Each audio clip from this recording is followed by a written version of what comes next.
Olá, bem-vindos a mais um episódio do podcast que vocês amam sobre saúde. Então, hoje nós vamos falar sobre um tema muito importante. Eu diria até que é um tema que está muito em alta, mas que tem muito pouca informação fidedigna em relação ao que realmente é um tema que está a tomar conta da vida e da saúde das pessoas. E nós trouxemos alguém muito especial para falar dele, com conhecimento, com propriedade, para que vocês tenham informação fidedigna em relação ao assunto. Nós vamos falar sobre a obesidade. Vamos nos focar principalmente na obesidade, nos impactos da obesidade em pacientes, em pessoas que estão em Moçambique, tendo em conta que a obesidade, sim, é uma doença. Nós muitas vezes tentamos olhar para ela de uma outra forma, mas é importante nós falarmos sobre isto, conscientizarmos as pessoas em relação à obesidade, e é o que vamos estar aqui a falar. Para falarmos desse tema, como eu disse, temos aqui uma convidada super especial, ela é médica há mais de 10 anos, é mestrada em saúde pública, é empreendedora, agora está fazendo uma pós-graduação em nutrologia e é uma médica que sabe mais do que eu, provavelmente, e outras pessoas que estão acompanhando aí de casa, sobre obesidade, porque esse é o dia a dia dela. Ela tem um centro de atendimento a pessoas com sobrepeso e nós vamos estar aqui a conversar com ela para aprender um pouquinho mais sobre isso. Então, prepare as perguntas para que vocês possam, de alguma forma, em algum momento, em outros episódios do podcast, ter as respostas. Então, eu dou as boas-vindas à doutora Savaiva Munguame. Doutora Olá, Savaiva. obrigada, doutora Tabita. Então, doutora Savaiva, para começar, e é algo que nós fazemos aqui de praxe, sempre que temos um convidado, é, a doutora podia nos falar de si. Ok. Qual é a sua origem? Como é que foi parar na medicina? Conte-nos essa história. Qual é a minha origem? Eu considero-me fruto da unidade nacional. Hum, Eu tenho origem na zona sul, na zona centro e passagens por todo o país. Por isso, considero-me fruto da unidade nacional. Muita exposição ao continente africano, muita exposição internacional, graças a Deus. E medicina. Desde os 5 anos, ou aos 5 anos, eu decidi que queria ser médica. hum. E disseram-me: vais ser médica em Moçambique e vais ser pobre. É uma das coisas que nos dizem quando entramos na Muitas faculdade. vezes, é verdade. Mas para mim a medicina está muito além do que são ganhos financeiros. Mas o prazer que eu tenho de estar com os meus pacientes sempre ajuda. Era o que eu queria, era o que eu, na verdade, não sabia nessa altura que seria uma grande realização, mas é cada vez mais. Então, essa foi a decisão para a medicina e a decisão de me manter na medicina, depois de fazer saúde pública, depois de fazer gestão, a decisão de continuar a ver pacientes, esta coisa que acontece quando estás à frente de um paciente, quando podes ajudar um paciente, quando podes conduzir um paciente, continua viva depois de mais de 10 anos. Então, para mim, é um amor, uma paixão que acende a cada oportunidade que eu tenho de estar com os meus pacientes. Então, sim, Survivor na medicina. Exatamente. E como é que foi a sua formação? Quais foram os desafios? Quais foram os pontos altos, os pontos importantes, marcantes para si ao longo da sua formação? Hum, Desafios. O curso de medicina por si é um curso desafiante, mas eu já sabia disso quando entrei, então não olhei para isso como uma barreira. E a ideia sempre foi encontrar soluções para cada desafio que era colocado à minha frente durante toda a formação. Pontos altos, pacientes. Eu adorei entrar para o estágio, adorei estar em contacto diário com os pacientes, aprendia todos os dias, mais deles, que as minhas professores não me ouçam tanto, mais deles do que dos meus professores, porque cada paciente é um paciente. Nada que está escrito é só o que está escrito, porque as doenças apresentam-se de formas diferentes, os pacientes falam sobre essas doenças, sobre os seus sinais e sintomas de formas diferentes. Então, a escutativa, a necessidade de estar presente, a empatia, nós vamos aprendendo quando chegamos no campo de estágio, vamos aprendendo com a nossa prática clínica, então é um aprendizado diário, eu gosto. Perfeito. Mas depois, como é que decidiu entrar para a área do empreendedorismo e, pronto, de alguma forma também para aquilo que faz todos os dias, que é ajudar pessoas com sobrepeso? O que lhe inspirou? Como é que surgiu esse bichinho? Vamos dizer assim. Eu acho que ainda não contei essa história o suficiente. Eu disse a inspiração. Quando nós somos médicos ou quando nos tornamos médicos, quando sonhamos com isso, primeiro é uma realização pessoal, sim. A nossa família tem a impressão de que nós vamos resolver todos os problemas deles. E não, não é verdade. Mas a minha família inspira-me e inspirou-me muito. E vai continuar a inspirar-me. Especificamente problemas de obesidade e alguns dos problemas que vamos discutir aqui, eu não tive respostas. E familiares que não tiveram respostas. E eu precisava de aprender mais, eu precisava de fazer mais. O mercado não estava a oferecer, o mercado moçambicano, por um lado, e alguns outros, não estavam a oferecer o que era necessário a pessoas que são muito chegadas a mim, pessoas que eu realmente precisava dar uma resposta a elas, a verdade é essa. A obesidade, e nós vamos falar um pouco disso, não é estético, está muito além da estética.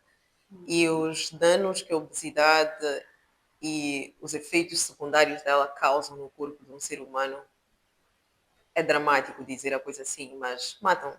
A verdade é essa, é que matam.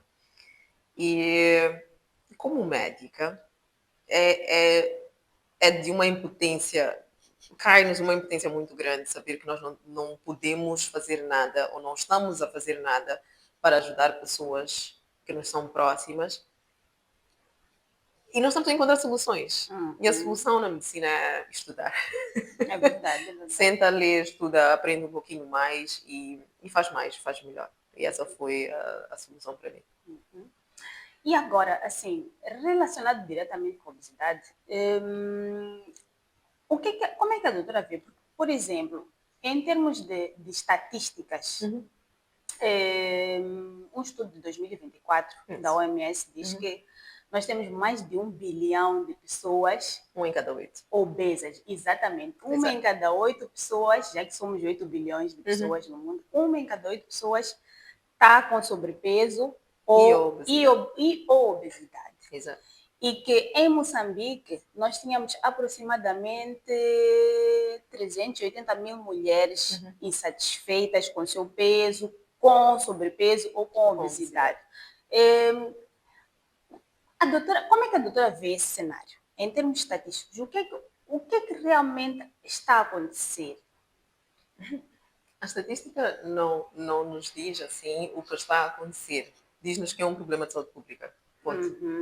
Que é uma coisa que nós, primeiro, precisamos considerar a obesidade uma doença. Que até bem pouco tempo não considerávamos. A Associação Internacional de Obesidade foi criada há 10 anos, um pouquinho mais do que isso. A obesidade não é considerada um diagnóstico em muitos lugares como obesidade. Ela Mas não é coberta. No nosso país já é considerada uma doença. É considerada uma doença, mas não é tratada como uma doença. Então, acho que há espaço para discutirmos isso. Porque doença em saúde requer um tratamento. Requer seguimento. Uhum. E para a obesidade, nós ainda olhamos para a obesidade como um problema de comida e de exercício físico e de força de vontade. É uma forma muito simples de olhar para um problema extremamente complexo e multifactorial.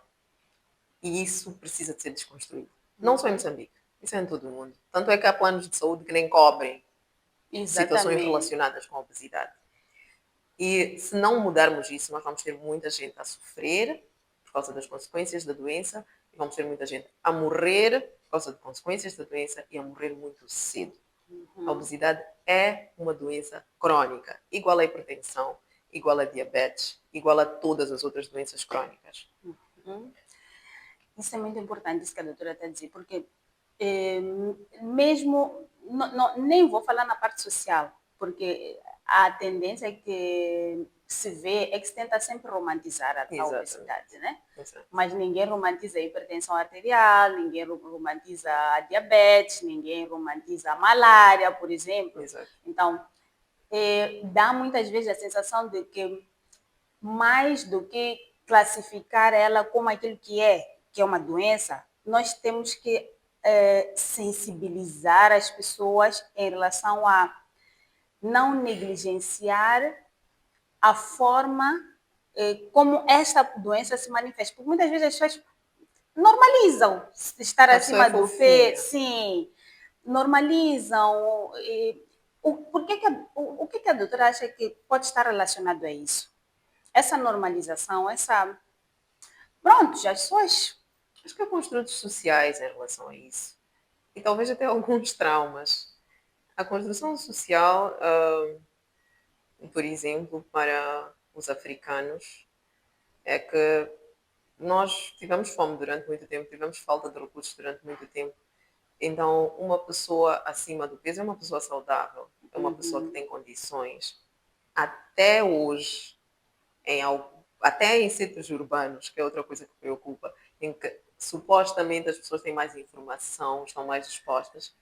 As pessoas, quando começam a ganhar mais, quando começam a ter mais exposição, começam a engordar. É Começam a visto ficar mais como, é sedentárias. visto como um poder Um social, um status. É status um status social. social até certo ponto. Mas esse status social, para mim, é incrível, que vem com as outras doenças de que nós falávamos. E nós associamos essas doenças à idade, por exemplo. Eu já estou na idade de ter diabetes, então, ou tenho as doenças da minha Pois família. é. Todo mundo na minha família tem diabetes, todo mundo na minha família tem hipertensão, mas já não diz todo mundo na minha família é obeso, porque a obesidade é o nosso corpo, não é uma doença. Então, precisamos realmente de sensibilidade das pessoas, até aos profissionais de saúde, para que comecemos a olhar para isto como mais uma doença. Prevenível, que fique claro. Prevenível. Sim. E isso que a doutora está a dizer também é importante. Porque, é assim, se nós olharmos para a história, né? Antes dessa pobreza e etc., vamos lá, eu não sei se é correto dizer antes de Moçambique ser colonizado, né? Mas antes disso, será que nós éramos todos obesos e depois deixamos de ser obesos porque estávamos a passar fome? Então, muitas vezes a sensação que dá é que as pessoas criam um mundo antes da independência, mesmo para a obesidade, um Exato. mundo antes da independência, onde, pronto, nós éramos colonizados, então éramos magos, sofríamos, etc., e depois da independência, mas esquecem-se do período antes da colonização. Exato. Que eu penso que não éramos obesos, né? Quer dizer, não que não houvesse pessoas obesas naquela altura, mas como é que a doutora vê isso? Ok. Eu realmente não acredito, nem sei se estou a colocar a coisa bem. Tem muito a ver com o que está descrito sobre comida, sobre alimentação e sobre os nossos hábitos. Não vou relacionar isso ao que foi o colonialismo, à Exatamente. E é independência mesmo para dissociar, e, sim. e outras situações político-sociais que nós tivemos. A verdade é que o que se comia nos anos 80 não é o que nós comemos hoje. Exato. Nós insistimos Criança tem que comer comida de criança. Quando falamos de comida de criança, estamos a falar de doces, de hambúrgueres, de sorvetes, de frituras. Até essas, há 20 anos, não se comparam com o que nós comemos hoje. Verdade. Isso é simples, nós só precisamos de pegar um quibom que seja, virar e ver que ingredientes tem. Hoje tem 10 coisas. Antes era chocolate, leite e açúcar. Ou natas, açúcar e chocolate. Hoje tem um monte de estabilizantes, um monte de conservantes e um monte de coisas que nós nem sabemos o que são efetivamente.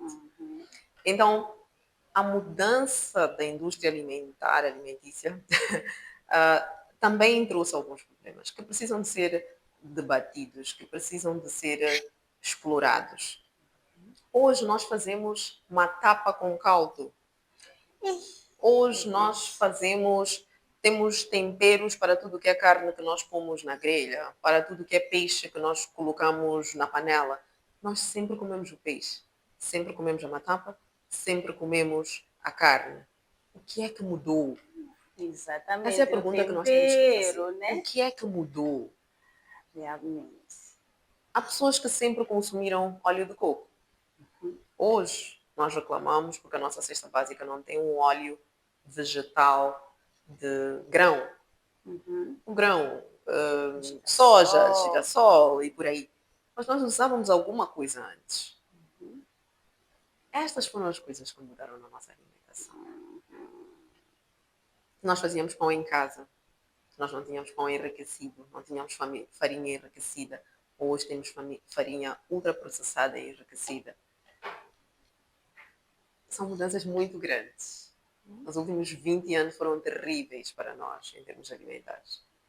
E o resultado está aqui, então mostra. É isso. Mas então, indo mesmo por essa parte da alimentação, qual é a principal causa da obesidade? O que é que realmente faz com que uma pessoa seja obesa? Existe uma única causa? São várias causas? Como é que funciona? Porque realmente as pessoas têm na cabeça que, pronto, não, muitas vezes pensam que não é bem a alimentação.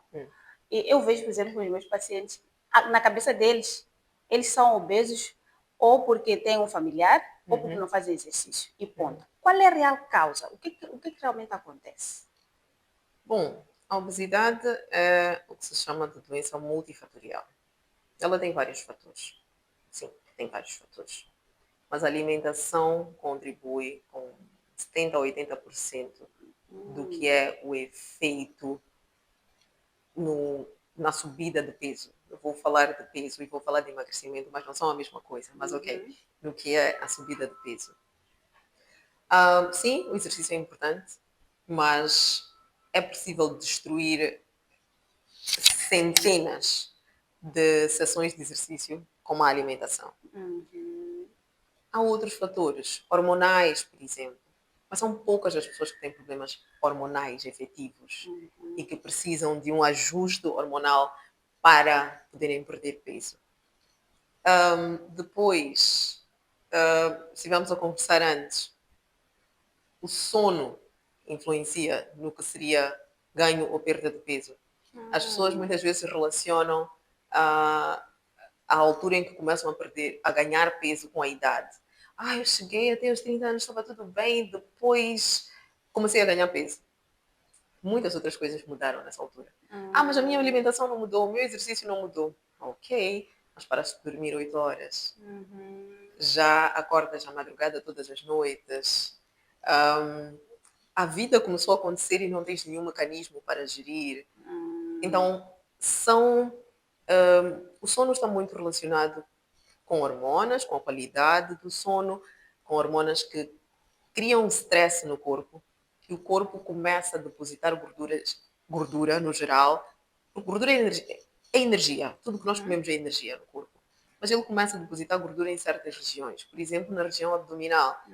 E as mulheres, principalmente, começam a dizer: o meu corpo não era assim, eu tinha uma cintura mais fina, de repente começou um pneu aqui. A vida foi acontecendo, ela não conseguiu adaptar-se a coisas, as hormonas foram mudando, o sono foi saindo, deixou de ser uma prioridade porque é mãe, porque está a trabalhar, porque está sob muito stress. e começa realmente a acumular gordura em outros lugares. Hum, várias. Mas então, nesse sentido, sendo multifatorial e sendo a comida, eh, pronto, Um 70%, dos né? principais E fatores. são dos principais fatores. Uhum. É suficiente nós mudarmos apenas a nossa forma de nos alimentarmos para, pronto, para que possamos prevenir ou, até certo ponto, tratar a obesidade? É suficiente? De novo, por ela ser multifatorial, eu diria que não, porque cada pessoa tem a sua série de fatores Uhum, para ter chegado à obesidade. Portanto, não é possível se chegar a uma obesidade assim do nada, porque comi um uhum. hambúrguer, vou ficar um obeso, porque falhei na minha dieta ontem, eu vou ganhar 200 quilos. Não se chega a esta fase de obesidade mórbida Uhum, porque comi demais, ponto. uhum, Há muitos outros fatores relacionados a isso e é preciso gerir muitas vezes estes outros fatores para além de quanto se come, como se come e por que se uhum, come, que é uma parte psicológica do tratamento da obesidade. Por ela ser multifatorial, ela tem que ser tratada de forma uhum, multidisciplinar. Então é preciso perceber o que cada paciente tem como causa da obesidade para si. Claro, a dieta vai ser uma área extremamente importante, mas é preciso perceber por que aquela pessoa come. hum, Porque uma pessoa com fome não engorda. Uma pessoa sem acesso à comida não engorda. Não tem como engordar. A não ser que tenha um fator hormonal de base. hum. Ok. Sério, hormonal, claramente diagnosticado, sem certas hormonas ou a produzir outras hormonas a mais. É um outro assunto. Às vezes até com cancros em alguns lugares. Isso é um outro Sim, assunto. sim. E é raro que fique claro. 1 para 10, 1 bilhão de pessoas no mundo que estão obesas, não é Não por é causa disso. exatamente. Definitivamente não é por causa disso. Então, sim, a comida é uma coisa importante, é um aspecto importante, mas mais do que a comida, é preciso ressignificar o que é comida. Uhum, Nós temos produtos alimentares, a maior parte do uhum, tempo, e não temos alimentos, coisas completamente diferentes, por um lado. Por outro, nós comemos por muitos outros motivos sociais, stress, traumas, e não necessariamente porque temos fome. E nós uhum. temos hormonas que controlam a nossa fome. Mas nós conseguimos desregular até essas hormonas. Então o nosso corpo não aceita o sinal de já não tens fome, para de comer. É como se a pessoa parar, não parasse de comer porque essas hormonas estão Estão desreguladas. desreguladas. Ok. Estão desreguladas. E se nós ligarmos, já se está a olhar e parte do que temos de tratamento farmacológico para a obesidade é igual ou comparável ao tratamento para dependências químicas. Hum, Porque há pessoas que comem por prazer. Então é dopamina. então Quando é. ela come, ela sente prazer, como um usuário de droga sente prazer, como um alcoólatra sente prazer. Então a comida é a sua droga de eleição. Então é Hum, preciso perceber em que caixinha este paciente se encontra para podermos tratá-lo como um todo e como uma pessoa, porque ela hum. tem particularidades. Ok. E indo um pouquinho para aquilo que a doutora está explicando em relação à forma como as pessoas veem a comida. Uhum. Quais foram os casos mais interessantes que já teve oportunidade de tratar, relacionados com essa parte? Porque, pronto, tem a parte cultural, pelo que a Uhum. doutora explicou, tem a parte cultural, Isso. né? Se nós estamos inseridos numa cultura, num ambiente onde as pessoas comem muito, a nossa tendência vai ser também comermos assim. Exatamente. Depois tem a parte genética, que é uma percentagem, né? Uhum. Agora, essa parte que me parece que é mais emocional, Uhum. como é que funciona? Quais foram os.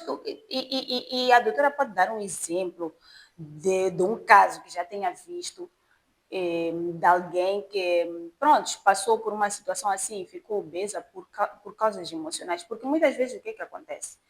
As pessoas não têm clareza em relação a isso. Só comem e não se apercebem, né? Exato. Estão no automático. Então, Exato. eu queria que a doutora explicasse um pouquinho mais sobre isso.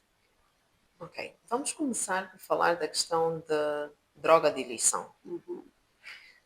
O que é que eu faço quando estou estressado com alguma coisa? A que é que eu recorro? Há pessoas que trabalham, há pessoas que vão sentar num bar com um amigo, há pessoas que procuram um amigo para conversar, há pessoas que fazem exercícios, há pessoas que meditam, por aí vai. E há pessoas que comem. Simples. Há pessoas que comem. Porque isso realmente faz o corpo se sentir relaxado. Gente, É uma alegria para o corpo estar a mastigar. E a parte cultural é muito importante para isso. Aí eu ia falar de um exemplo de um paciente. Há famílias, em África nós temos muito isso. Há famílias que quando se encontram, a ideia da alegria na família é uma mesa farta. sim, sim, sim, sim, sim, sim. É variedade de comida na mesa, nós todos à volta da mesa e comemos o dia todo e comemos de tudo e provamos e experimentamos. Aquilo é uma sensação de alegria, de plenitude. Nós relacionamos Nós nos felicidade com relacionamos comida. com aquilo. Para uma pessoa que sempre viveu num lugar assim e que as pessoas que te amam, a primeira coisa que te dizem é: fiz isto para ti, Yeah. come isto, esta é a tua comida favorita. Aquilo dá-te alegria, dá-te conforto, dá-te aconchego. Então, quando tu precisas de alegria, de conforto, de aconchego, tu voltas para aquilo que tu conheces. E a tua relação com comida é essa. Tu não comes para satisfazer uma necessidade no corpo. Tu Tu comes para te comes sentir para te sentir feliz. feliz. Gente. Mas e aí, em termos de estratégia de escape, pronto, parece que eu estou a avançar muito, mas em termos de estratégia de escape para isso, a pessoa já tem consciência, né? Ok, eu tenho essa relação com comida. Qual é a probabilidade? Eu não sei se, se a doutora já tem, porque é muito conflitante chegar para alguém e dizer assim: tu relacionas a comida com alegria, por exemplo, com momentos em família. Então, é melhor tu começares a evitar isso e deixares de conviver com tua família porque eles comem muito. Quer dizer, Não, a abordagem não pode ser sim, essa. porque é complicado. Eu A vou chegar, abordagem realmente não pode ser vou essa. deixar de conviver com minha família, vou deixar de comer, sei lá, as coisas gostosas que fazem quando nós temos stick. Temos stick todos os meses. Então eu vou deixar de ir ao stick, ou vou com marmita. Quer dizer, como é que a pessoa pode. E eu sei que eu entendo que seja uma coisa complexa Exato. que haja estratégias individuais para cada pessoa. Exatamente. Mas, no geral, é óbvio que nós não queremos que as pessoas se tratem em casa. Mas quando a pessoa tem essa consciência, como resistir? Pronto, vamos imaginar que ela já tem essa consciência, já faz acompanhamento. Como lidar com isso? Porque é um desafio muito grande e eu falo, e apesar de não ser obesa, eu também cresci nesse Também, sim. ambiente. Todos nós. Era normal, sei lá, eu ir para casa da minha tia e chegar lá e perguntarem, não comes? Mas Pressionarem-te até para comer. são 16 horas, ainda nem é hora de para eles não interessa se é hora de lanche ou não, mas não comes nada. Se já almocei, almoça de noite, aqui na minha casa não almoçaste. Então, que estratégias a pessoa pode usar para tentar limar isso? Não, Ok. não eliminar necessariamente, né? Mas controlar isso, não afetar diretamente naquilo que é a sua saúde. Ok. Primeiro que nós somos diferentes. Cada um de nós reage a este tipo de pressão externa de formas diferentes. Ok? Algumas pessoas conseguem ignorar e realmente não comer, tanto é que nós temos crianças que têm dificuldades, que os pais estão toda a ver, come, come, come, Sim, come, não come. come. Mas outros que são considerados psicologicamente mais obedientes, então sempre que dizem come, a pessoa lá vai e come. A ideia toda de não podes deixar comida no Comida no prato, tens prato. que acabar, É, serviste você muito, não levava serviste muito. porrada por causa desse assunto, sabe? Exatamente. Agora, isto é uma outra área na prática. A ideia de ser multidisciplinar é porque vem muitos profissionais que apoiam a este paciente com obesidade. Faz-se terapia. Não? O psicólogo trabalha com esta pessoa para descobrir os triggers, as situações que provocam esta reação na pessoa. E cada pessoa tem a Tem a sua. sua. Há várias técnicas, desde regressão, que eu pessoalmente gosto muito, porque acho que identifica quando aquilo foi implantado em ti e consegues começar a trabalhar este trauma, esta situação que foi implantada em ti. E muitas outras técnicas de psicoterapia, de regressão, de hipnose. São várias as técnicas usadas para desconstruir esta coisa na cabeça da pessoa. É preciso desconstruir. Porque muitas pessoas nem sabem que têm isso implantado. Pois é. Ficam a fazer era isso que eu dietas, queria dizer. exercício, mas como não estão a resolver a causa de base, sempre tem um efeito sanfona, um efeito rebote do peso, voltam a Sim. ganham mais e por aí vai. Interessante. Quer dizer, as pessoas pensam que é uma coisa muito simples, é bem mais complexo do que parece.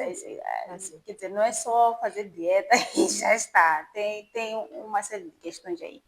Mas então, como é que uma pessoa pode olhar para si? Porque e eu acho que de alguma forma tem um pouquinho essa componente psicológica, né?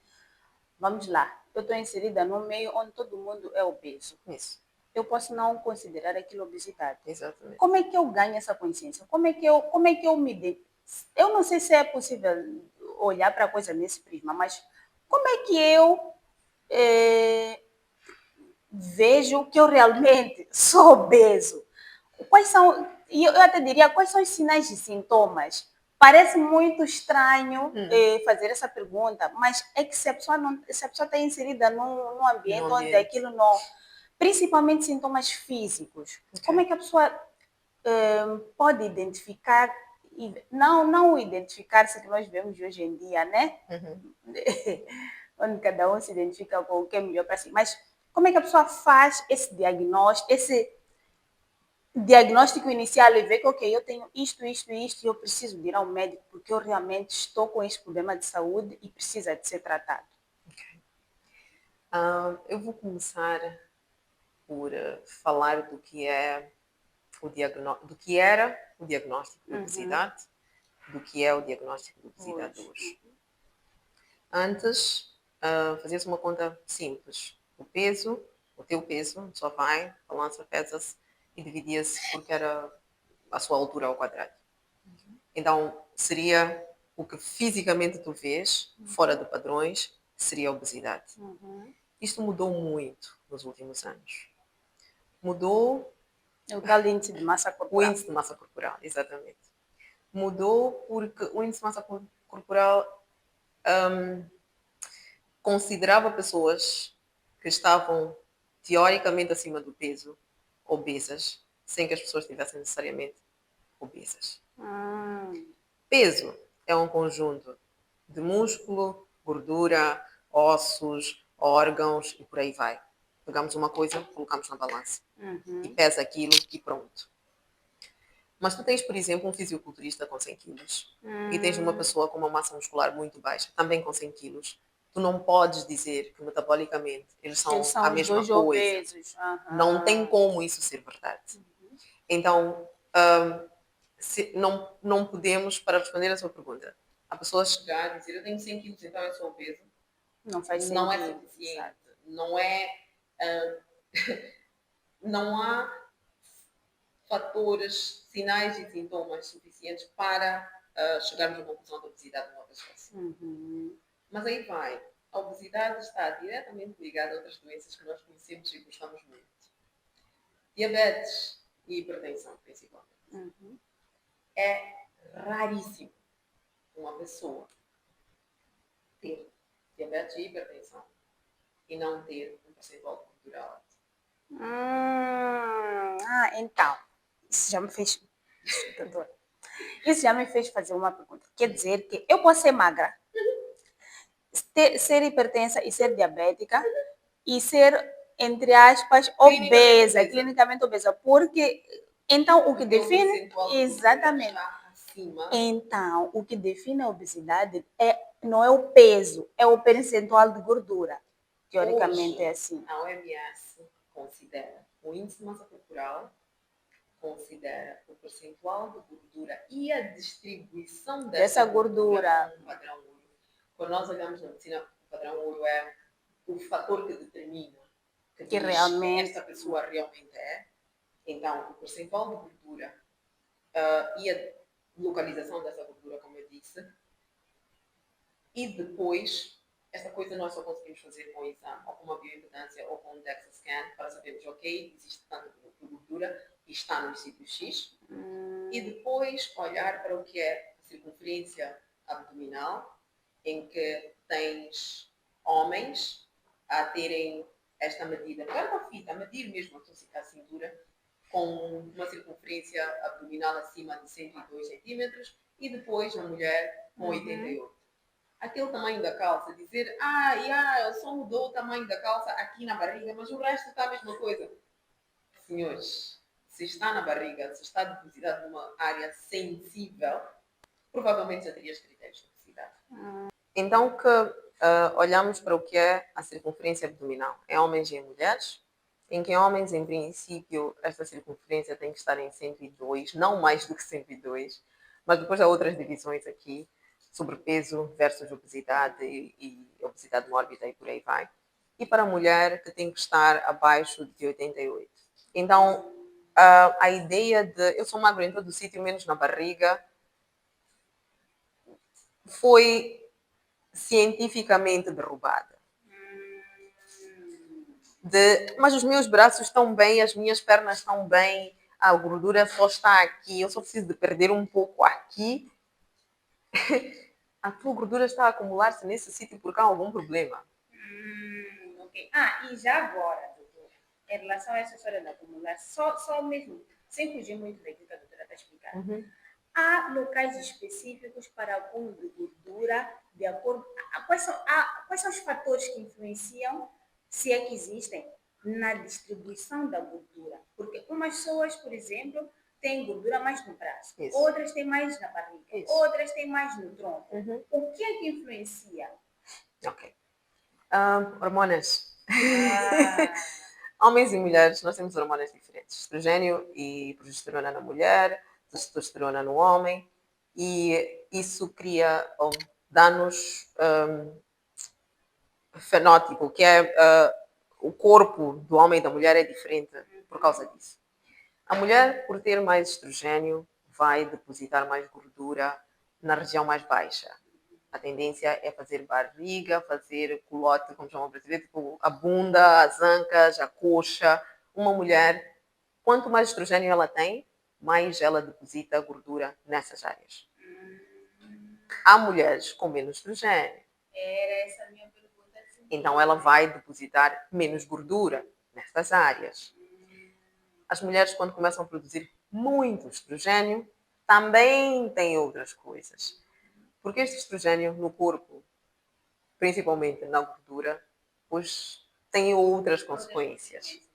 E há mulheres que começam a desenvolver, por exemplo, pelos na face, que são regiões naturalmente masculinas, começam a depositar gordura em lugares em que o homem deposita mais gordura, braço, a parte superior do tronco, nas costas, faz aquela bossazinha, aquela corcunda. E o mesmo para os homens. À medida que o homem vai engordando, a gordura, é como se a gordura retesse algumas hormonas e produz estrogênio. Acabam sendo homens que começam a produzir mais estrogênio e começam a depositar gordura mais como o sexo oposto. Nas mamas, nas costas atrás, nas pernas, na bunda e por aí vai. E o nível de testosterona, o rácio das hormonas desequilibra-se. Porque a mulher também tem testosterona. Não é porque a mulher não tem, ela tem em quantidades menores. A mulher, quando começa a ter exposição, atitudes e por aí vai mais masculinas, ela começa a produzir um pouco mais de testosterona e começa a ter características um pouco mais masculinas. O mesmo acontece com o homem. O homem fica teoricamente mais afeminado por ter mais hormonas femininas, que vêm com o acúmulo de gordura. A gordura produz mais essa hormona. Ok. Mas então, só voltando um pouquinho para trás. Voltando um pouquinho para trás, em relação ao diagnóstico, em Isso. termos de sinais e sintomas, quais são as coisas? Claramente a pessoa está com o peso aumentado, pelo que a doutora explicou, obviamente depois terá que fazer um teste para saber qual é a Exatamente. porcentagem de gordura, etc. E realmente se a pessoa tem gordura acumulada no abdômen, na barriga, na região isso. toda e à volta dos órgãos. A barriga não cresce à toa. Na região da barriga, temos o que é a gordura subcutânea, que ela está mesmo abaixo da pele, aquela que é possível, por exemplo, tirar com lipos, mas temos gordura à volta dos órgãos. Esta gordura é extremamente perigosa. E sim, pode ser uma pessoa teoricamente magra, com uma barriga avantajada, que tem muita gordura à volta dos órgãos, e depois tem um infarto. Então, essa pessoa que é obesa. Clinicamente, esta pessoa é obesa. Então, pessoas estão assistindo em casa, aquele momento que ninguém gosta de ouvir. Ser obeso não é. Se você é magro, mas tem barriga, por favor, se você é magro e tem barriga avantajada, pode ser que você seja considerado clinicamente obeso. Porque depois vêm os sintomas todos do que estava a falar. Então, Exatamente. a pessoa tem esse. Nós temos esse conceito que, não, eu estou bem, eu só tenho uma barriguinha. A famosa barriguinha que todo mundo quer. Significa que temos que ser todos lisos? Não é isso. Não quer dizer que é para nós sermos todos magros, não quer dizer que é para nós sermos todos fitness, não é isso. Não é isso. Mas temos que começar a prestar um pouquinho mais de atenção àquilo que é exagero, né? Então, não vamos conseguir ser todos iguais. Nem deve ser essa a nossa pretensão. Exatamente. Mas temos que começar a ter um pouquinho mais de atenção a essas coisas. Agora, doutora, em relação aos sinais e sintomas físicos, aquilo que a pessoa sente. Ok. A primeira, e eu acho que é das mais comuns, é a alteração do sono. Eu acho sempre interessante quando a pessoa diz eu não consigo dormir 8 horas. Não consegue por quê? A minha pergunta é sempre não consegue por quê? O que é que se passa? O que é que te impede de dormir às 8 horas? É porque estás muito estressado no dia seguinte, tens alguma coisa para fazer?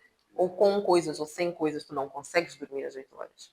Tu tens o sono interrompido várias vezes durante a noite. E este sono pode estar interrompido porque tens alterações, flutuações hormonais. Este sono pode estar interrompido porque o peso, principalmente no peito, faz pressão aos pulmões e a pessoa fica o síndrome de Pickwick, que é fica com falta de ar. E não precisa de ser muito grande, acreditem, não precisa de ser muito grande para começar a sentir esta pressão. Os pulmões não estão preparados, o peito não está preparado e a pessoa realmente à noite precisa de ajuda para respirar. Dorme sentada, de repente uma pessoa diz, eu só consigo dormir sentada, quando me deito não consigo. Isso não é normal. É uma pessoa que diz, eu agora tenho dores em todas as articulações grandes, no joelho, no tornozelo. Quando fico sentado tenho dor, quando ando tenho dor. Isso não é normal. O nosso corpo não foi feito para isso. Subo um andar e fico realmente ofegante. Deve ser o teu corpo a dar-te o sinal de que está a carregar mais peso do que está preparado. Principalmente porque, como eu disse, peso no geral. Principalmente porque não há uma distribuição deste peso entre músculo, gordura e ossos e outras coisas. Quando temos um percentual muito alto de gordura, temos uma massa magra muito baixa, os músculos não ajudam os ossos, porque são os nossos músculos que ajudam os ossos a se movimentar. Então, tu tens um músculo fraco, não ajuda o osso a movimentar-se e ainda por cima tens o peso da gordura. O osso em si pesa. Nós só não sentimos isso pela gravidade e pela contração e extensão dos músculos que nós temos para se movimentar.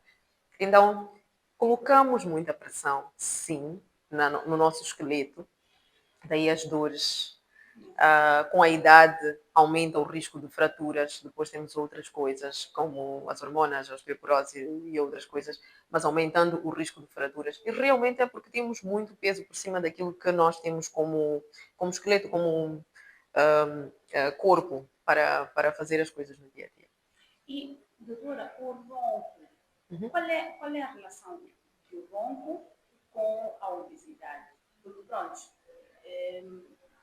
qual é essa relação? Ronco, É o único. refluxo e outras situações à volta do que é pescoço e os órgãos e as estruturas que passam no pescoço. Não é o único da obesidade. Há outros motivos para as pessoas roncarem, mas a relação entre uma pessoa obesa e ronco é muito alta.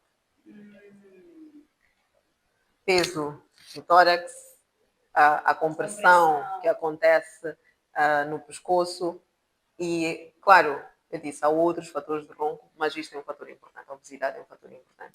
E também para o refluxo, porque, de novo, a gordura abdominal, estômago, o nosso estômago está numa posição, primeiro que ele é uma cavidade virtual. Ela está lá, mas quando está ocupada é quando ela realmente existe, distende. Então, a pressão que é feita da nossa parte abdominal sobre o estômago numa pessoa deitada também propicia, piora o que é esse refluxo que a pessoa pode ter.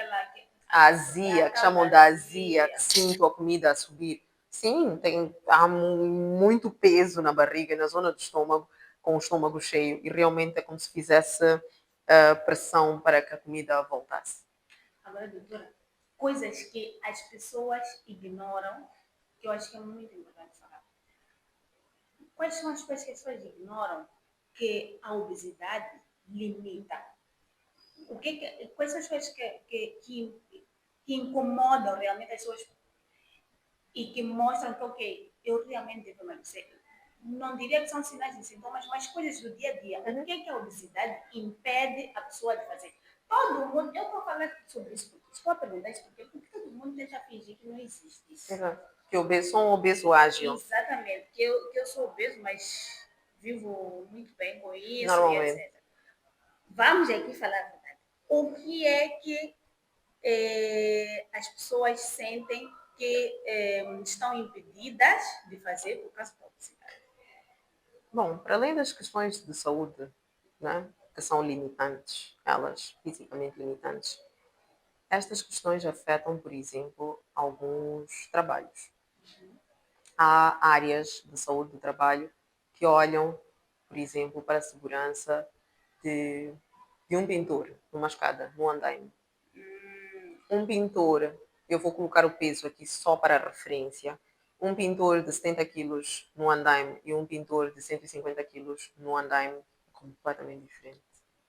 Um mineiro numa mina com 70 ou 80 quilos e um mineiro com 200 quilos é completamente diferente. Então, a agilidade de uma pessoa com maior porte físico muda. É real. É verdade que este maior porte físico pode lhe ajudar para algumas áreas. Um jogador de sumo faz parte do que é o desporto dele, por exemplo. Um jogador de rugby pode sim ter um peso muito acima do que é considerado normal. Eles têm uma massa muscular alta e têm um percentual de gordura muitas vezes dentro dos padrões, mas parecem muito grandes. Um fisiculturista tem um peso muito acima daquilo que nós estamos habituados, mas são coisas que se enquadram na área dele. Agora, se tu vais, sei lá, marinheiro, estás num barco pequeno, talvez não seja favorável, porque tenhas peso a mais. Tu estás numa área que tens que entrar em túneis por algum motivo. Isso realmente limita o que é a tua agilidade. Por mais que nós insistimos muitas vezes a dizer que não faz diferença, mas faz sim. E como eu disse, o impacto deste peso excessivo nas articulações e a falta de massa muscular interferem na capacidade para fazer alguns trabalhos, mas mais do que isso, uma massa muscular reduzida está diretamente ligada à pior qualidade de vida e à menor longevidade. Cientificamente, mostra-se que um idoso que foi mais ativo com a idade mais jovem, e um idoso que não foi ativo quando era mais jovem, tem uma qualidade de vida e uma longevidade completamente diferente. Ok, então isso quer dizer que é como se eu tivesse a ganhar pontos, vamos lá, a aumentar um pouquinho mais de anos de vida, a ter uma massa ter muscular uma maior. massa muscular maior. Exatamente. Eu brinco muito com. Muitas vezes as pessoas dizem que os fisiculturistas é que têm menos chance de. Aqui tem duas coisas. O fisiculturista usa. Não vamos dizer que todos usam, porque temos fisiculturistas naturais e não naturais. Esta utilização de hormonas para melhorar e aumentar a massa magra tem que ser controlada. Porque o músculo existe à volta dos ossos, mas o coração é um músculo. Então, tu tens hipertrofia, aumento do músculo em todo o corpo, e muitas vezes esquecemos do coração. E o coração, como músculo, o coração fica insuficiente. Ele para de funcionar como deve ser, ou porque está com as paredes muito grandes, hipertrofia, músculo a mais, ou porque essas paredes ficam muito finas. O fisiculturista que não controla as doses de hormonas que está a fazer e perde-se neste doseamento, tem problemas sim cardíacos, com insuficiência cardíaca, porque há hipertrofia deste músculo do coração. Nós não vamos falar desses extremos. A maior parte da população não está num extremo, nem num, principalmente no fisiculturismo. São poucos que conseguem aquele nível de definição, aquele nível de construção e manutenção de massa muscular. Mas sim, o excesso, os extremos sempre vêm com algumas dificuldades. Eles são atletas, deviam ser tratados como atletas, deviam se comportar como atletas e ter o acompanhamento necessário para evitar os riscos desta atividade que eles fazem. Okay? Mas massa muscular é um investimento, é um depósito a prazo, é o que nós precisamos de alcançar, principalmente para as mulheres, e essa eu realmente gostaria de deixar para as mulheres. Agora temos várias fases, é verdade. Uma fase, o look cavalona, como dizem os brasileiros, em que queremos muita definição, muito músculo. Depois queremos ficar muito magras, porque magreza é sinônimo de saúde. É preciso encontrar um equilíbrio. E um corpo sem músculo não é um corpo saudável, ponto. Nós vamos discutir as outras coisas estéticas todas, mas se não conseguimos este padrão físico, se não conseguimos aliar este padrão físico ao que vou chamar de padrão clínico metabólico, não tem como ter saúde. Pois é, nós estamos a pensar só nas gorduras, afinal os músculos também são úteis. Importantíssimos. O músculo é um órgão importante e nós na medicina tratamos o músculo poucas vezes como órgão. É verdade. O músculo é um órgão nós importante. Negligenciamos muito músculo. Muito mesmo. Para se manter o peso, qualquer pessoa que venha, faça uma dieta, venha ter comigo, eu vejo que ela tem um percentual de massa magra, não de gordura, de massa magra baixo, eu sei que ela não vai manter aquela perda de peso. Porque o metabolismo dessas hormonas, o metabolismo do açúcar no nosso sangue é gerido pelo músculo. Gente, nós estamos aqui, nós pensamos que é tudo só gordura, gordura, afinal não tem nada a ver. Quer dizer, tem, mas não é a base. Não é só isso. Então isso significa que todos nós temos que fazer ginásio, fazer musculação? Sim, isso significa que todos nós temos que fazer musculação. Não há outra forma. Nós não temos como fugir da musculação. Faz a tua corrida, faz força. Joga futebol, joga basquete, joga o que quiseres. Não tens como fugir de 2 a 3 sessões de musculação por semana para ter longevidade. Acabou. Gente, estamos em que venha me provar o contrário. A pessoa que faça o estudo que mostra um tratamento diferente. Ai, meu Deus. Boa sorte. Então, agora, doutora, pulando muito de assunto.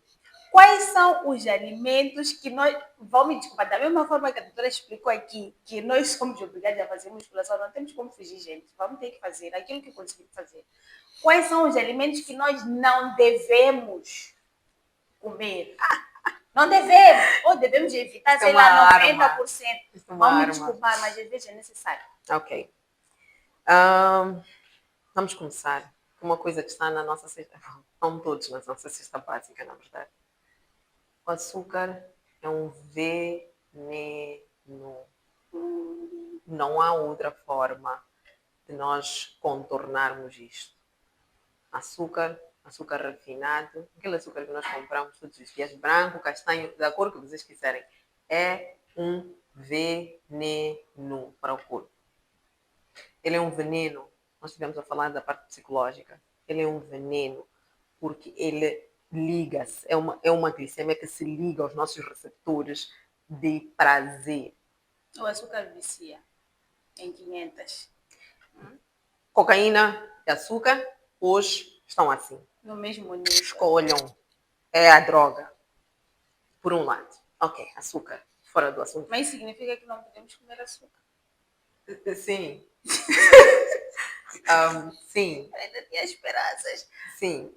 Isso significa que nós temos que, à volta de tudo que é equilíbrio, precisamos de selecionar.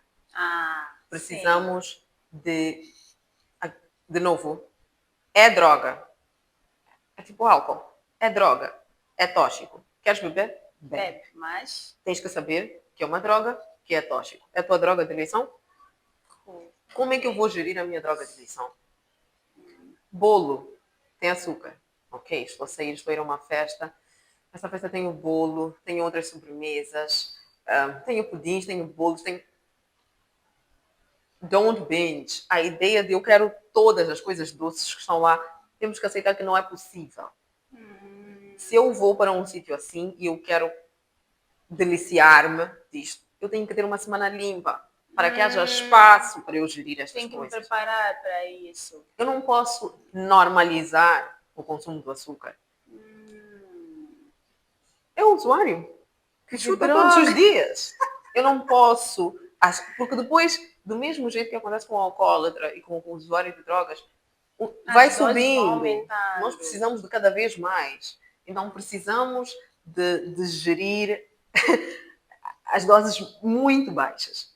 Zero seria recomendado. Mas eu sei que há dificuldades sociais para isso. Isso que a doutora está a explicar faz-me lembrar de quando eu deixei de pôr açúcar no chá. Eu punha 3 colherinhas de açúcar no chá. E depois comecei a tentar diminuir. Não sei porquê. A verdade é que sempre que eu tomava o chá com muito açúcar, dava-me vontade de tomar outro chá com açúcar, outro chá. Então, quando eu decidi cortar, cortei de uma vez. Não fiz a redução, né? E, foi um sofrimento. Foi tipo, até dor de cabeça. Chá com açúcar, eu preciso de chá com açúcar, eu preciso. Mas hoje eu tomo de chá sem açúcar com muita naturalidade. Mas a verdade é que é muito desafiador deixar tomar. E realmente as drogas, vamos lá, ilícitas, funcionam assim. E muitas vezes nós negligenciamos isso. Nós já estamos, o nosso paladar já está tão viciado que nós não já percebemos que aquilo realmente é um vício, que é uma droga. E esse açúcar está nos sumos, os sumos que nós dizemos no sugar added. Os que dizem que não tem açúcar adicionado, está nos nossos refrescos todos, uma série de bebidas. Não vou falar do álcool hoje, vão me olhar todos, mas pronto. E não é preciso dosearmos, sabermos, equilibrarmos. O equilíbrio é dou-me um pouquinho disto, mas tiro nestes momentos para tentar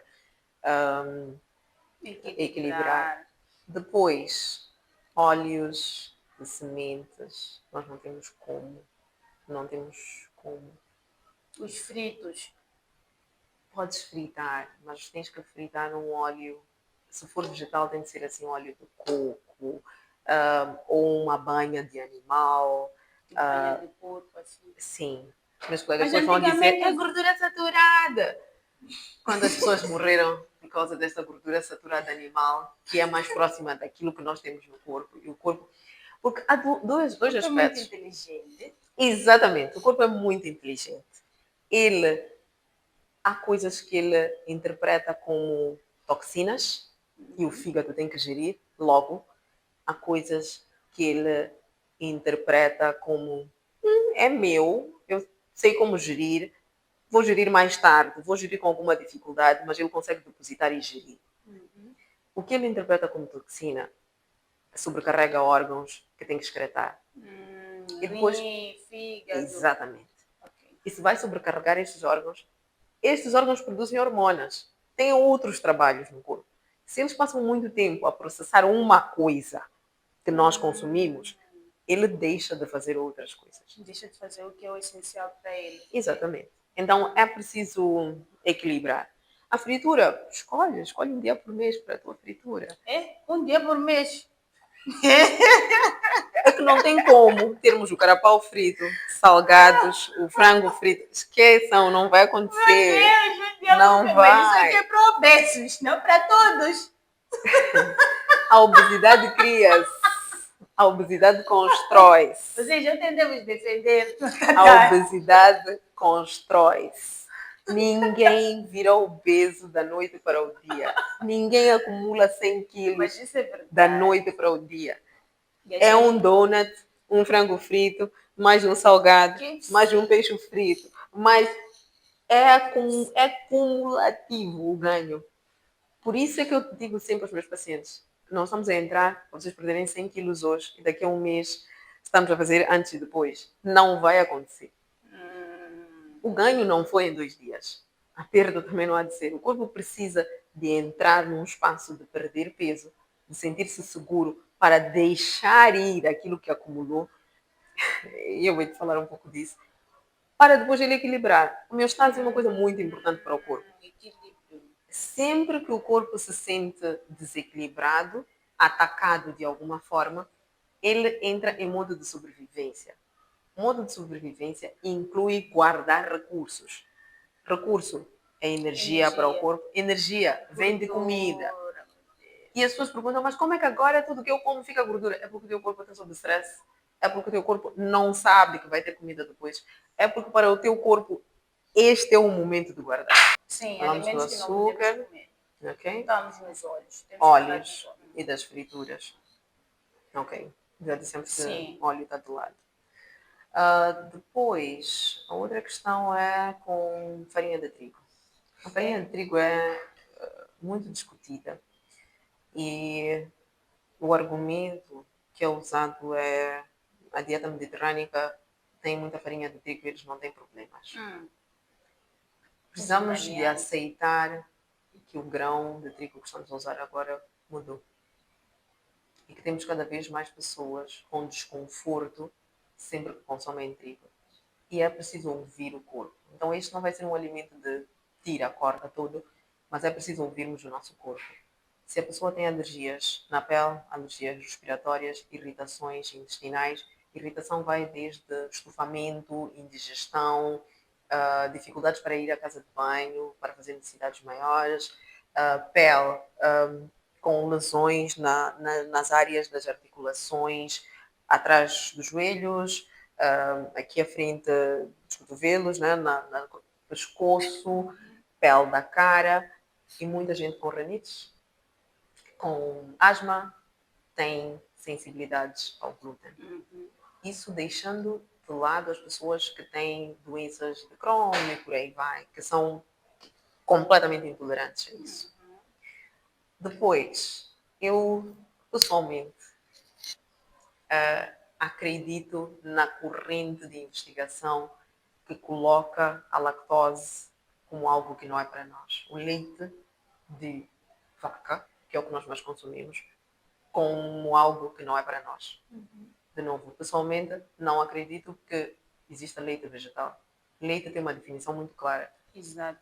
Os sumos que fazemos com os vegetais que parecem leite não podem ser considerados leite, porque pela definição não é leite. Exatamente. Só tem aquela cor.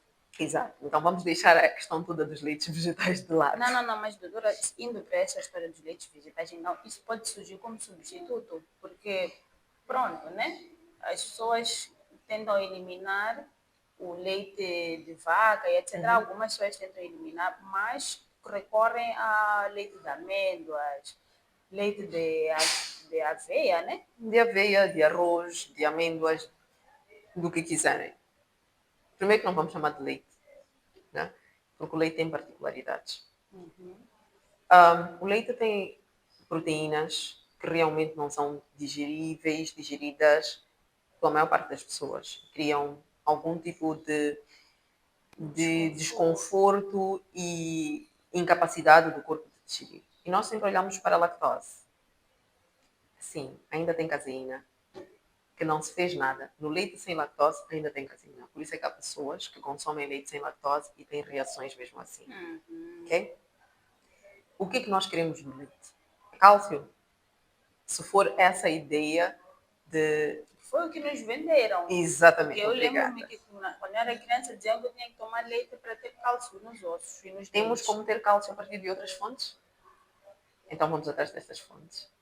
É mais simples nós irmos atrás dessas fontes. Eu gosto de uma teoria do investigador que diz que dos mamíferos, nós, seres humanos, somos os únicos que achamos que precisamos de continuar a consumir leite para toda a nossa vida. Os outros todos chegam a uma idade, Que param, param. desmamam e Aham. vivem. E nós Mas nós, não. o nosso corpo, como mulheres, para de produzir leite quando fazemos este desmame e tal. Vamos buscar leite de um ou outro animal para vir substituir, porque achamos que este leite é extremamente É importante. muito É profundo isto. é uma concepção muito esquisita. Não sei quando é que nós decidimos que tinha que ser assim, mas pronto, decidimos. Mas Pois não é é. natural. E realmente, antigamente, nossos avós não iam buscar leite em nenhum outro Não tinha sítio. problema de A cálcio pessoa nenhum. mamou até os 2 anos, sei que mamou até os 2 e E a acabou. Se vida que come. segue. Sim, então por que nós insistimos em Insistimos, dar-lhe? De temos que lhe onde é que buscar. veio esse assunto de dar-lhe? E o que é necessário fazer para aquela vaca produzir leite fora do momento em que ela tem que produzir com um Para bezerro? poder. Exatamente. Então, é preciso refletirmos sobre a questão. E quando o nosso corpo fala, nós precisamos de respeitar. Se o nosso corpo mostra-se desconfortável sempre que consome uma coisa, é algo para refletir, parar, analisar tudo que estamos a comer, identificar a coisa e provavelmente excluir. Porque muita gente tem problemas de intestino irritável, intestino inflamado e por aí vai, e não sabe por que está a ter uma série de outros problemas de saúde. O intestino é. Esse é outro órgão que também sempre foi muito maltratado na medicina. Exatamente. O intestino é um segundo cérebro, nesse nível. Porque ele faz muita coisa, porque ele regula muita coisa, porque ele instrui para a produção de muita coisa. Então é preciso nós darmos um pouquinho mais de valor para o que ele tem como função e responsabilidade no corpo. E se nos preocuparmos com como ele está. A inflamação do intestino é complicada. E pode contribuir para a obesidade. Interessante. E doenças de forma mental. Mas hoje não vamos falar sobre isso, doutora, porque o intestino, Obrigada. como a doutora Vamos. disse, é um mundo, É um mundo. É assim. é incrível. E só mesmo tocando nisso que eu estava a dizer que nós não podíamos falar, é por isso, provavelmente, que muitas pessoas obesas têm tendência Para ter depressão, para ter ansiedade. depressão, ansiedade. Exatamente. Não é só porque estão frustradas com Com o peso. peso. Não, é porque há hormonas que não são produzidas porque o intestino está inflamado e ele 70% do que nós temos de serotonina e dopamina é produzida no intestino. Então, o intestino que não está saudável e não produz essa percentagem toda, essa pessoa não está bem. Essa pessoa não se vai sentir capaz de acordar de manhã todos os dias, ter motivação para fazer coisas, estar animada com as coisas que vê à volta. Não tem como. Pois é. Mas então, doutora, em relação à prevenção, nós já sabemos que a pessoa é obesa, ela já conseguiu saber que é o quê. Mas imagina aquela pessoa que não quer passar por essa experiência, ninguém quer ficar doente. Isso. O que essa pessoa pode fazer? Já falamos aqui de musculação, que é essencial não só a quem não quer ficar obeso, mas é como se fosse nossa reserva de energia, devemos usar como, né? Mas o que mais a pessoa pode fazer para se prevenir? Escolher comer produtos que pareçam aquilo que eles são quando são produzidos. Não sei se isso fica claro. Uhum. Se o que estás a pôr no teu prato não é como aquele produto vem da machamba, do animal, do mar, provavelmente seja comer a coisa errada. O que é que eu estou a dizer? Batata é batata, arroz é arroz, milho é milho e tem que ser isso. Quando nós precisamos, ou quando aquele produto precisa de ser transformado, modificado, enlatado, preservado, é como se fossem níveis de toxinas por cima daquilo que é alimento e transforma a coisa de um alimento para um produto alimentar. Produto alimentar por quê? Porque mata a fome, porque não alimenta necessariamente o teu corpo, não nutre a pessoa. Então, nós temos que procurar nos alimentar de coisas mais saudáveis possíveis. Mas é preciso deixar aqui uma nota. Comer de forma saudável não é igual a emagrecer. Comer de forma saudável não é igual a não engordar. Estamos a comer de forma saudável, estamos a dar ao nosso corpo todos os nutrientes que ele precisa, às vezes a mais ou a menos, mas é em termos de nutrientes, de cadeia, de alimentos, estamos a dar o que ele precisa sem toxinas. Isso é comer de forma saudável. Okay? Então, essa seria a primeira decisão. Eu vou procurar comer comida de verdade. O que se chama de comida de verdade. Depois, o nosso corpo precisa de se movimentar. A OMS fala de 150 minutos por semana. 150 minutos são o quê? 30 minutos de exercício, 5 dias por semana. Ou, sei lá, 1 hora de exercício, 3 dias por semana. Isso já depende de cada um de nós. Mas a verdade é que precisamos nos movimentar. E isso não inclui musculação, que fique claro. Então, além de fazer esses 150 minutos por semana, tem que fazer musculação. Por quê? Exercício cardiovascular é uma coisa. Exercício cardiovascular, cardio, coração, vasos vascular e sempre incluímos o pulmão. O VO2 tem a ver com a nossa capacidade. Quando dizem que a pessoa é fit, é porque a pessoa consegue correr durante muito tempo, porque tem resistência para fazer coisas. Isso é uma coisa. Consigo correr com meu filho. Consigo aguentar uma brincadeira, um jogo de futebol. Isso é um assunto. Isso é ser fit. Isso é ser fit. Capaz de fazer uma atividade. Isso é uma coisa, é um assunto. O outro assunto é ter massa magra suficiente, adequada para nos manter saudáveis e com longevidade. São coisas completamente diferentes. Que é preciso que a gente traga para a mesma pessoa. Mas são coisas diferentes. O exercício cardiovascular é catabólico. Então, ele, na verdade, vai destruir o músculo, na prática. O aeróbico, por isso é que as pessoas que fazem corridas de fundo têm pouco volume muscular. Tem pouco músculo. Os que fazem. Ele não tem necessariamente pouco músculo. Ele tem pouco volume muscular. Ele tem a musculatura lá, está definida, tem pouca gordura, mas não é um músculo volumoso. Porque é um músculo que não hipertrofia. Não cresce, não ganha volume. E com isso, eles têm outros problemas numa altura da vida.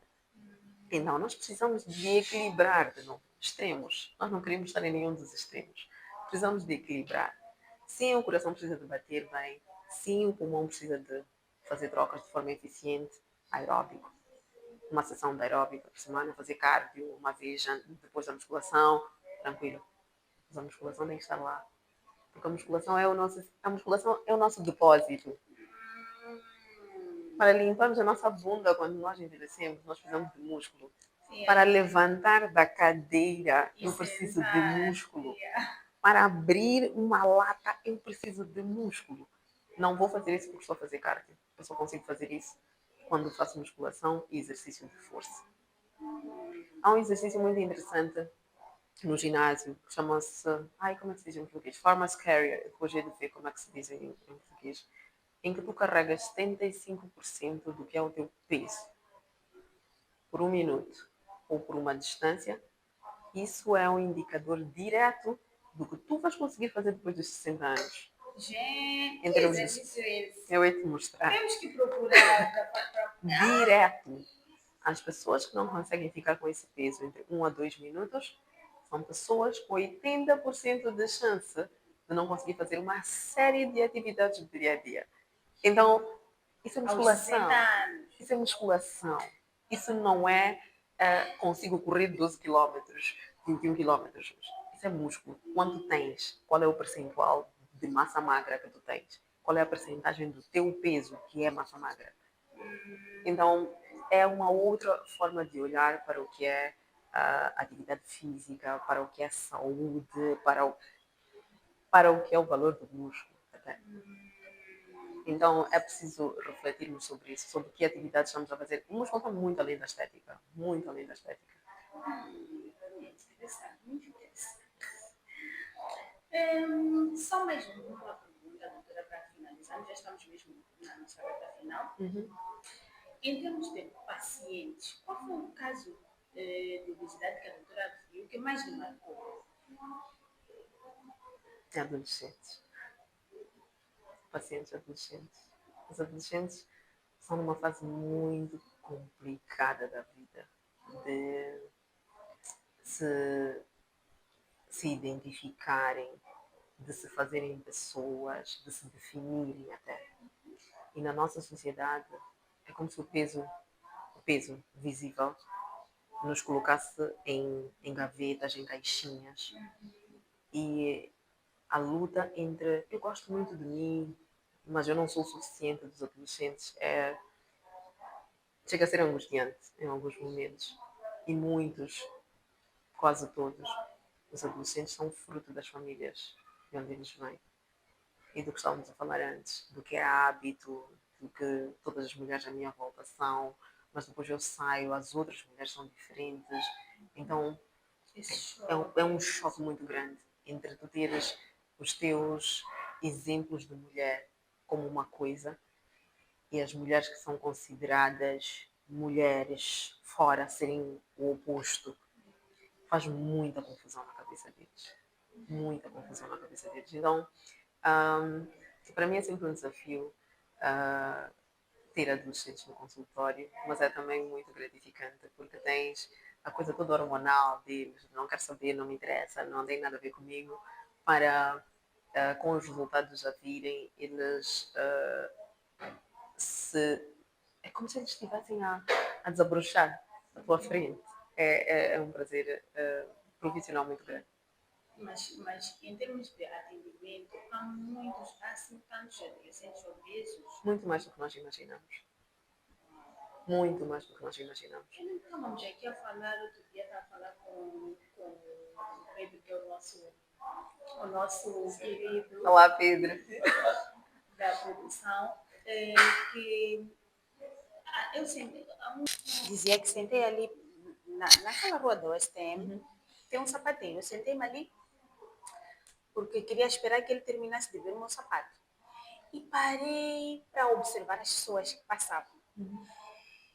E a quantidade de pessoas obesas que passaram. Eu acho que eu fiquei uns 10 minutos sentada. Ele é muito rápido, moço.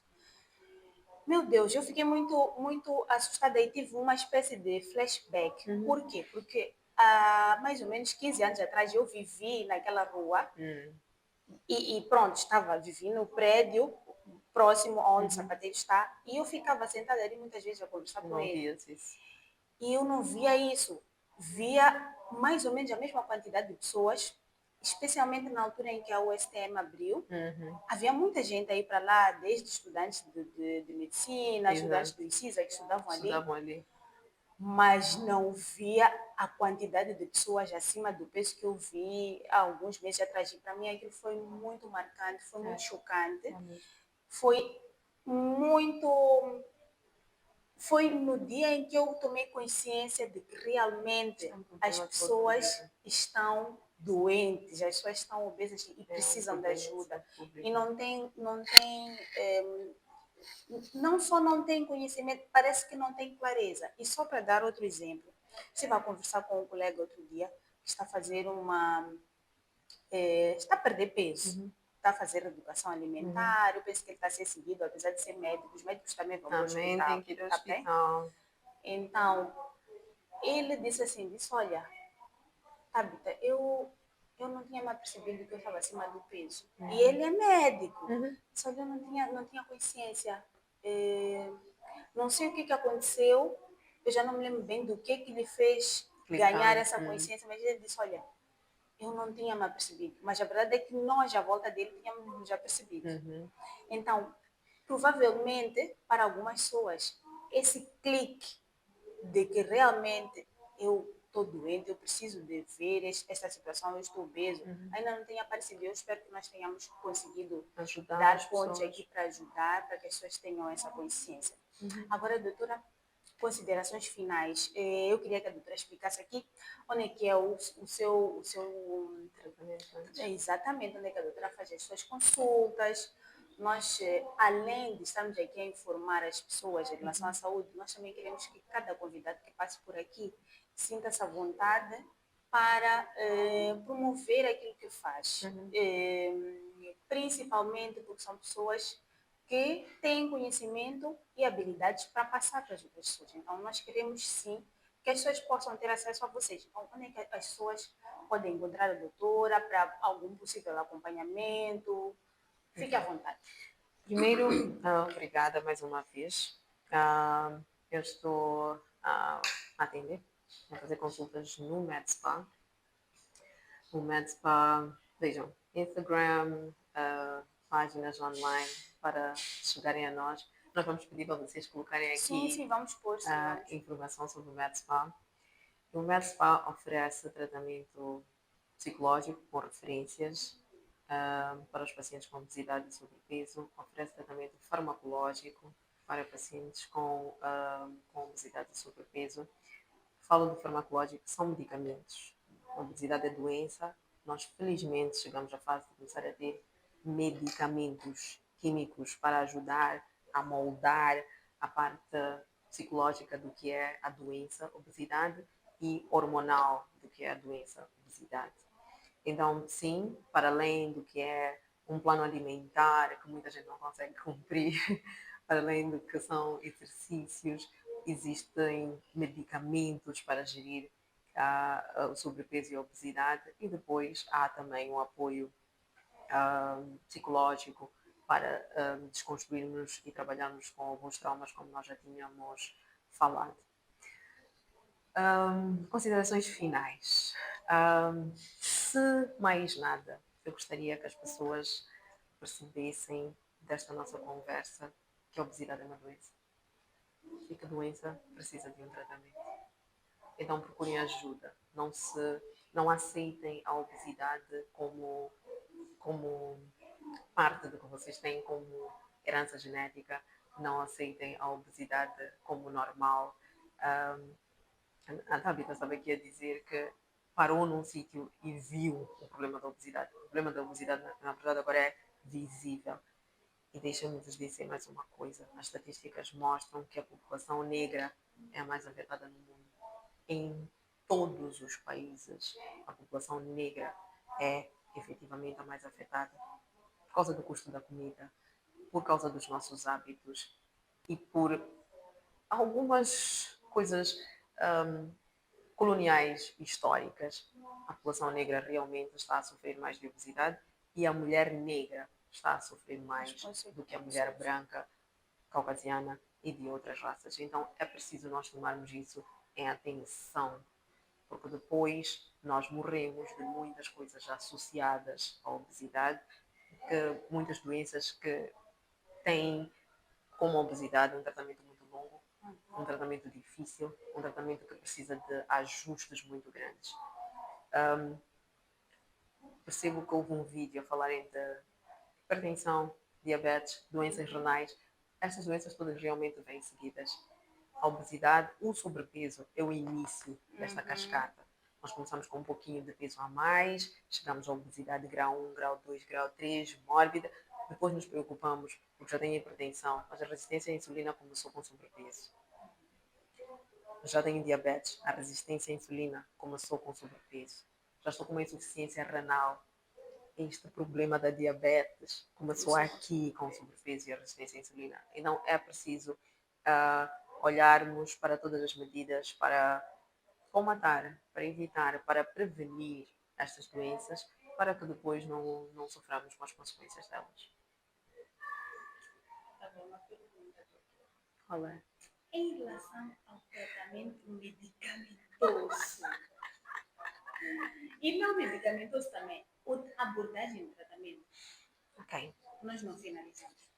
A abordagem de tratamento para a obesidade depende de vários fatores, desde o grau da obesidade, então é necessário consultar-se um profissional que conheça classificações de obesidade e essas classificações, na verdade, são desatualizadas, mas elas estão enquadradas num leque com outros fatores.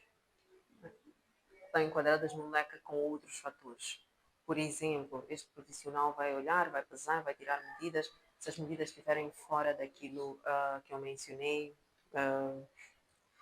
por exemplo, a circunferência abdominal, se o índice de massa corporal estiver alto, se a pessoa tiver sintomas clínicos que nós também já abordamos, esta pessoa teria, por exemplo, um quadro de obesidade clínica, ok? Com síndromes metabólicas e tudo o resto. Esta pessoa provavelmente teria critérios para um tratamento menos conservador. As cirurgias bariátricas, os anéis no estômago e por aí vai. Porque estamos a assumir que essa pessoa fisicamente não vai conseguir cumprir com um plano para a redução do peso, nem para a reconstrução, recomposição corporal. Nós não falamos muito do que é recomposição corporal, mas para se manter essa perda de peso, eu falei do músculo. E a recomposição corporal, o que é? É uma troca, uma inversão. Imagina que a pessoa tenha 80 quilos, mas que 40, 50 desses 80 quilos sejam de gordura. Nós podemos manter o peso desta pessoa em 80, mas reduzir o percentual de gordura para 30, para 25% e garantir que a pessoa ganhe massa muscular para substituir e assim conseguir uma apresentação física melhor e conseguir sair do que é uma obesidade clínica porque houve emagrecimento. Aí a diferença entre a perda do peso e o emagrecimento. O emagrecimento é a redução do que é o percentual de gordura. Esta pessoa vai perder gordura visceral, vai reduzir o que é o percentual de gordura visceral, vai reduzir o que é o percentual de gordura livre no corpo e aí começa a ter os ganhos de emagrecer. Okay? Metabolicamente, o corpo fica melhor. E o músculo apresenta-se melhor do que a gordura. 1 quilo de músculo, 1 quilo de gordura. O músculo é mais consistente. O músculo tem uma forma mais clara. E a gordura, ela, né? Ela não se acomoda muito bem. E a pessoa vai se sentir, mesmo manter o peso na balança, ela sente-se fisicamente melhor. Ela está mais ágil, ela sente-se magra, sente-se menos volumosa e tem todos os ganhos do emagrecimento. Então, nós realmente preferimos fazer a recomposição corporal do que o que é a perda de peso geral na balança. Mas, claramente, cada caso é um caso. Falamos de cirurgias bariátricas, de anéis. Depois temos os tratamentos medicamentosos injetáveis, como é o caso dos famosos Ozempics e Monjaros.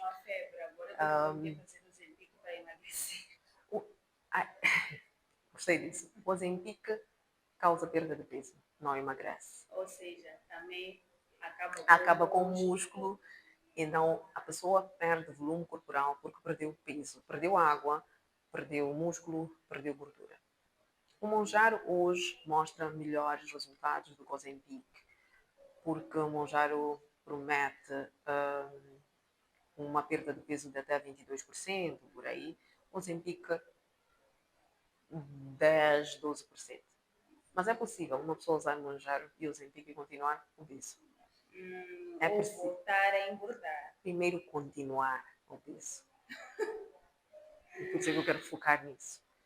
Porque 10% de 200 quilos são 20 quilos. Ai, Então a pessoa perdeu 20 quilos, perdeu muito. Parabéns, perdeu muito, mas ainda está obeso. Nós escolhemos uma abordagem, a ideia toda da abordagem multidisciplinar, por isso é que é preciso fazer coisas com acompanhamento. Se uma pessoa não está preparada para viver de forma saudável, eu não quero avançar para uma medicação injetável. Porque a pessoa depois segura-se na medicação injetável sem olhar para o que são as outras mudanças que precisam de ser feitas e assume que o medicamento sozinho vai fazer o trabalho. E são estratégias de várias áreas que juntas contribuem para um resultado e para uma perda de peso no geral e ou para o emagrecimento. Há pessoas que estão a fazer canetas e vêm e dizem, doutora, eu fiz 5 canetas, não perdi peso. Well, e as canetas não são baratas. Então, sim, não vais perder peso. Esta caneta vem, o GPL1 e o GIP que estão, por exemplo, no Monjário, o GPL1 que está no Ozempic, as composições, elas são hormonas, desensibilizam e aumentam. É uma hormona, é mesmo uma coisa que está lá, que é colocada para que nós consigamos gerir a saciedade e a fome de forma diferente, como era antes de termos estragado este mecanismo. Este mecanismo é normal, natural. Então, nós colocamos essas hormonas lá para se ajustar. Então, a pessoa fica realmente com menos fome. Mas se o problema da pessoa não é fome física, a pessoa vai destruir o efeito daquela injeção. Então, é preciso resolver isto em paralelo. Ozempicas, Monjaros, Wegovis e todas as outras. Muito bem. Depois temos comprimidos, cápsulas, como Orlistat e por aí. E estes são os medicamentos que são usados para outros tipos de compulsão, outros tipos de adição. E também são usados no mercado, já têm estes medicamentos disponíveis. Prometem uma perda de peso mais baixa, claramente. Eu comecei a falar de mais alto ou mais baixo por algum motivo. Claramente prometem uma perda de peso mais baixa de 10 quilos. Mas para uma pessoa que está muito acima do peso, talvez esses 10 quilos não sejam a solução para a pessoa. Então é preciso que um profissional ajude as pessoas a escolher o melhor método farmacológico para si. Depois temos os métodos que são de estilo de vida, que são extremamente importantes. Eles destroem qualquer medicamento, qualquer química. A alimentação e o exercício físico não são negociáveis. Essa é a parte que ninguém gosta de ouvir. Não são negociáveis. Nós já vimos e já ouvimos falar de muita gente que fez bariátrica, estragou a bariátrica porque continuou a comer e 2 anos depois começou a ganhar peso de novo. Nós já vimos e há estudos disso. As primeiras pessoas, grande parte das primeiras pessoas que fizeram bariátricas ganharam todo o peso de volta em mais algum. As pessoas que fazem anéis gástricos conseguem ganhar o peso de volta depois de 2 anos. Do mesmo jeito que agora diz, mas depois de usar o Ozempic e Mounjaro, a pessoa ganha peso depois de 2 anos. Sim, é porque a primeira fase não foi bem gerida. Essa pessoa olhou para essas estratégias como paraquedas para lhe tirar da obesidade, mas não estava pronto para gerir a alimentação e o exercício. Então voltou para os seus hábitos e o peso voltou. Então, isso quer dizer que a alimentação e o exercício são a base. São base. Muito obrigada, doutora Savaiva, Sempre. por nos brindar com esta informação, com este conhecimento. Nós podíamos ficar aqui 2 horas à vontade a falar sobre isto. E obrigada por clarificar algumas, dar conhecimentos, na verdade, conhecimentos básicos em relação à obesidade. São conhecimentos básicos que todos nós deveríamos ter acesso e também obrigada por dar o seu tempo para ensinar as pessoas. Pronto, este foi mais um episódio do nosso podcast Falamos em Saúde. Eu espero que vocês tenham gostado. Não se esqueçam de seguir o nosso canal, de mandar os vossos comentários, as vossas questões, que poderão sim ser respondidas a posterior, no outro episódio do podcast. E continuem a seguir-nos. Façam o favor de cuidar da vossa saúde. Vocês e a vossa saúde são a vossa prioridade. Obrigada e até o próximo episódio.